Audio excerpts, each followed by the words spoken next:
এরপরে এই উত্তরবঙ্গ নিয়ে আবার রাজনৈতিক তরজা তুঙ্গে। উত্তরবঙ্গের জন্য তৃণমূল সরকার কিছুই করেনি, বঞ্চনার অভিযোগে ফের সরব সুকান্ত মজুমদার। বিজেপির মিথ্যে অভিযোগ, উত্তরবঙ্গের বাসিন্দাদের আবাসের টাকা কেন দেয়নি কেন্দ্র, পাল্টা তোপ কুণালের। পশ্চিমবঙ্গে যদি 100 জন লোক থাকে তার মধ্যে 18 জন উত্তরবঙ্গের মানুষ। আর যখন বাজেট হয় তখন আমরা কি পাই? পশ্চিমবঙ্গের বর্তমান বাজেট হচ্ছে 3.7 লক্ষ কোটি টাকা। উত্তরবঙ্গ পেয়েছে গত বাজেটে 861 কোটি টাকা। গোটা পশ্চিমবঙ্গের জন্য যদি 100 টাকা খরচ করা হয়, উত্তরবঙ্গের জন্য মাত্র 23 পয়সা। 23 টাকা নয়, কিন্তু 23 পয়সা। আর তারপরেও তৃণমূলের নেতারা বড় বড় কথা বলবে। উত্তরবঙ্গের জন্য আপনারা কিছু করেননি। উত্তরবঙ্গের আবাসে টাকা দিল না কেন? উত্তরবঙ্গের জন্য যদি এত দরদ, আজকে আপনার মনে পড়েছে উত্তরবঙ্গ? মমতা বন্দ্যোপাধ্যায় যখন কন্যাশ্রী থেকে লক্ষ্মীর ভান্ডার দেন, কৃষক বন্ধু থেকে স্বাস্থ্যসাথী দেন, দার্জিলিং ডুয়ার্সকে কেন্দ্র করে এত পর্যটন শিল্প, এত কর্মসংস্থান, চা বাগানে এত রকম ভাবে কল্যাণ প্রকল্প, এই সমস্ত বিভিন্ন পরিকাঠামো উন্নয়ন, এগুলো নিয়ে আগে তালিকা চোখ বুলিয়ে তারপর সুকান্ত মজুমদার এই ধরনের মিথ্যা অভিযোগ করবেন। মালদার পর এবার মুর্শিদাবাদ, এবং সেখানে ডিএনএ টেস্টের দাবি। কবরের মাটি নিয়ে গিয়ে আবার ডিএনএ টেস্টের দাবি। উত্তর চব্বিশ পরগনার বাগদা, মালদায় ছিল, এরপরে উত্তর চব্বিশ পরগনার বাগদায় বারবার হিয়ারিংয়ে বিভিন্ন নথি চাওয়ায় নিয়ে যাওয়া হলো কবরের মাটি, এবং পূর্বপুরুষের কবরের মাটি নিয়ে শুনানিতে, কবরের মাটি নিয়ে হিয়ারিংয়ে একই পরিবারের 7 সদস্য। বাগদার রামনগরে ডিএনএ টেস্টের দাবি, শুনানিতে নানা নথি দেওয়ার পরেও হয়রানির অভিযোগ। শেষমেশ পূর্বপুরুষের কবরের মাটি নিয়ে শুনানিতে নাগরিকত্ব প্রমাণে পূর্বপুরুষের কবরে মাটি নিয়ে হাজিরা।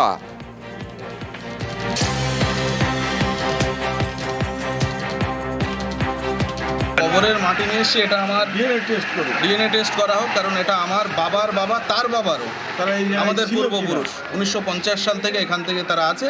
এবং নিয়ে এসেছি যে আমাদের সমস্ত কাগজপত্র দুবার দেখানোর পরেও যখন সেটা মান্যতা দেয়নি ইলেকশন কমিশন, আমাদের আবার নোটিশ পাঠিয়েছে। এই জন্য মাটি নিয়ে এসেছি, যেটা ডিএনএ টেস্ট করে দেখাও যে আমাদের দাদারা এখানে আছে কি নেই। বিজেপির সর্বকনিষ্ঠ সর্বভারতীয় সভাপতি নীতিন নবীন, তার প্রথম টার্গেট বাংলা।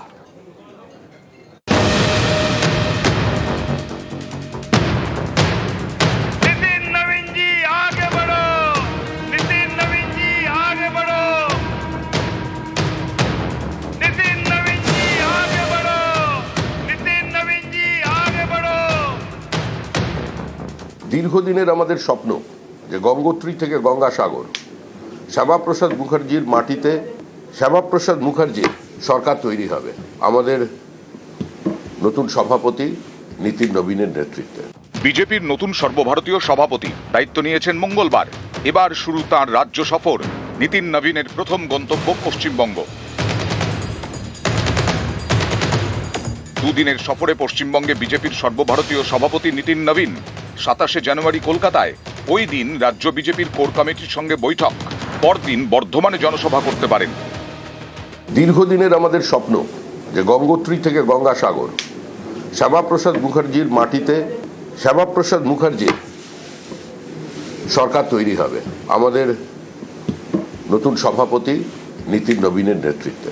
যে রাজনৈতিক দলের যাত্রা শুরু হয়েছিল এই পশ্চিমবঙ্গের মাটি থেকে, তার প্রথম রাজ্য সফর শুরু হচ্ছে পশ্চিমবঙ্গ থেকে। বিজেপির সর্বভারতীয় সভাপতির দায়িত্ব নেওয়ার পর বুধবার দিল্লির অফিসে বৈঠকে বসেন নীতিন নবীন। বৈঠকে ছিলেন বিভিন্ন রাজ্যের বিজেপি সভাপতি, ছিলেন শ্রমিক ভট্টাচার্য।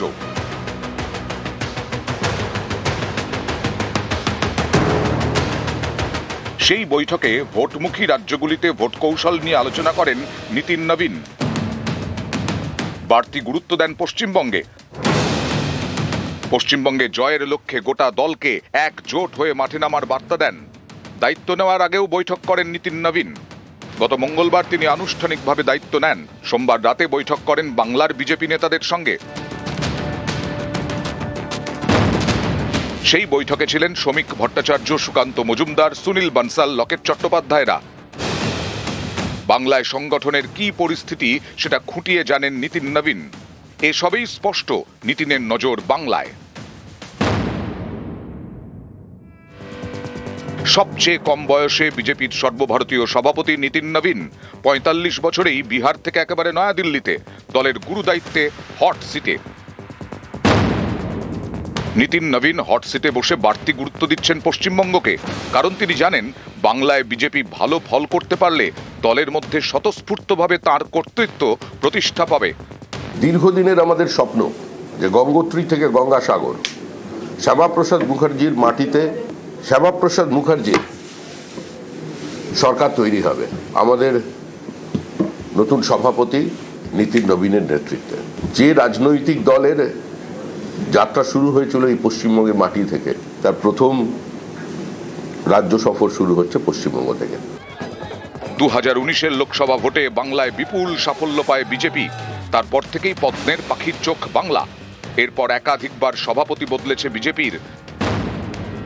জাতীয় স্তরে ব্যাটন গিয়েছে অমিত শাহের হাত থেকে জেপি নাড্ডার হাতে।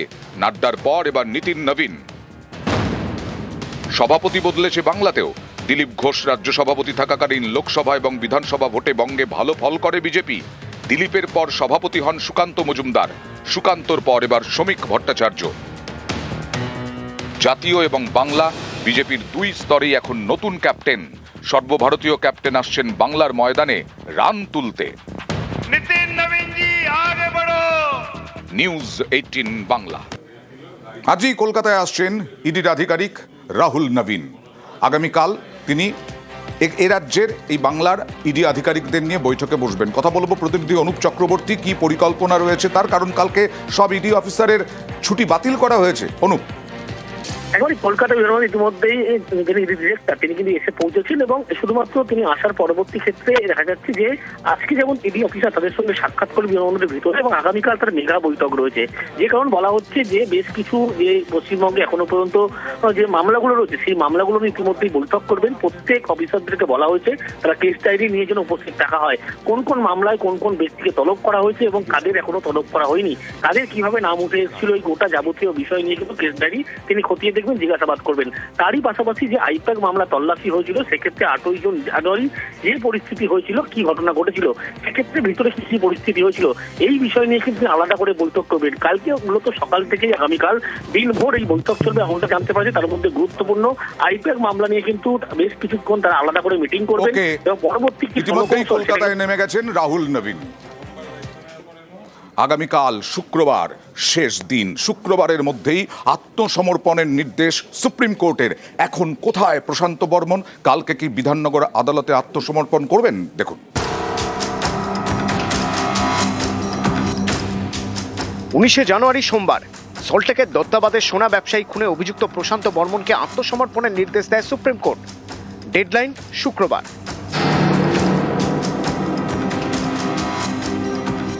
শুক্রবারের মধ্যে বিধাননগর আদালতে আত্মসমর্পণ করতেই হবে প্রশান্ত বর্মনকে। হাতে আর মাত্র কয়েক ঘন্টা। প্রশান্ত বর্মনের গতিবিধির উপর নজর রাখছে পুলিশ। তদন্তকারীরা জানতে পেরেছেন তিনি ভিন রাজ্যে গা ঢাকা দিয়ে রয়েছেন। তার ছক দেশ ছেড়ে পালানোর। তাহলে কি প্রশান্ত বর্মন শুক্রবার আত্মসমর্পণ করবেন না? না করলে তাকে গ্রেপ্তার করার সুযোগ পাবে পুলিশ। গত 30শে অক্টোবর নিউ টাউনের যাত্রাগাছি থেকে সোনা ব্যবসায়ী স্বপন কামিল্লার দেহ উদ্ধার হয়। প্রশান্ত বর্মন তখন জলপাইগুড়ির রাজগঞ্জের বিডিও। তার বিরুদ্ধে খুনের অভিযোগ দায়ের করে নিহতের পরিবার। নিজেকে বাঁচানোর অনেক চেষ্টা করেন প্রশান্ত। ষড়যন্ত্রের শিকার বলে বারবার দাবি করেন। বারাসত জেলা আদালত থেকে কলকাতা হাইকোর্ট, সুপ্রিম কোর্ট কোথাও যেতে বাকি রাখেননি। কিন্তু এত কিছু করেও কোনো লাভ হয়নি। প্রশান্ত বর্মনকে আত্মসমর্পণের নির্দেশ দেয় সুপ্রিম কোর্ট। সোমবারের সেই শুনানিতে প্রশান্ত বর্মনের আইনজীবী বলেন, সোনা ব্যবসায়ী খুনের দিন প্রশান্ত বর্মন সেখানে ছিলেন না। রাজ্যের আইনজীবী তখন বলেন, সিসি ক্যামেরার ফুটেজে দেখা গিয়েছে ঘটনাস্থলে প্রশান্ত বর্মন ছিলেন। তার সরকারি গাড়িতে দুজনকে তোলেন, তাদের নিয়ে যান নিউ টাউনের বহুতলে। সেখানে দুজনকে অত্যাচার করা হয়। একজন মারা যান, একজন আহত হন। প্রশান্ত বর্মন তার প্রশাসনিক ক্ষমতার অপব্যবহার করেছেন। এরপরেই সুপ্রিম কোর্ট নির্দেশ দেয় শুক্রবারের মধ্যে প্রশান্ত বর্মনকে আত্মসমর্পণ করতেই হবে। এই নির্দেশের পরের দিনই অর্থাৎ গত মঙ্গলবার রাজগঞ্জের বিডিওর দায়িত্ব থেকে সরিয়ে দেওয়া হয় প্রশান্ত বর্মনকে। এবার তিনি কি করবেন? অপেক্ষার কয়েক ঘন্টার। নিউজ 18 বাংলা।